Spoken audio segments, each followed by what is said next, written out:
It was a nymph, they say, or a woman, a native to the country, according to others, who consorted with Hercules by the river Tiber, and became by him the mother of Fabius, the founder of the family of the Fabii, which was a large one, and of high repute in Rome. But some writers state that the first members of the family were called Fodii in ancient times, from their practice of taking wild beasts in pitfalls.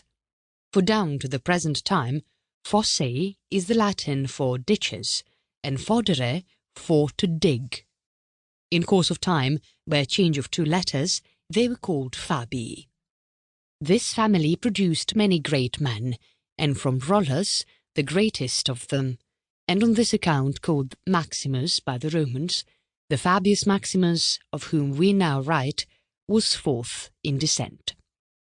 He had the surname of Verrucosus, from a physical peculiarity, namely a small wart growing above his lip, and that of Ovicula, which signifies lambkin, was given him because of the gentleness and gravity of his nature when he was yet a child.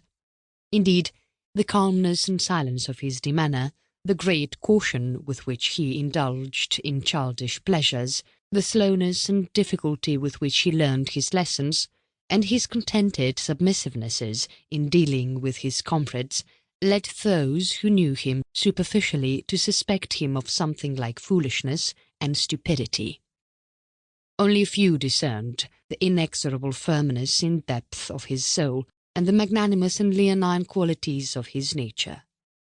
But soon, as time went on, and he was roused by the demands of active life, he made it clear even to the multitude that his seeming lack of energy was only lack of passion, that his caution was prudence, and that his never being quick nor even easy to move made him always steadfast and sure.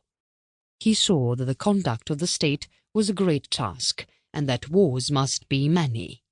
He therefore trained his body for the wars, nature's own armour, as it were, and his speech as an instrument of persuasion with the people, giving it a form right well befitting his manner of life. For it had no affection, nor any empty forensic grace, but an import of peculiar dignity, rendered weighty by an abundance of maxims. These, they say, most resembled those which Thucydides employs, and a speech of his is actually preserved, which was pronounced by him before the people in eulogy of his son, who died consul.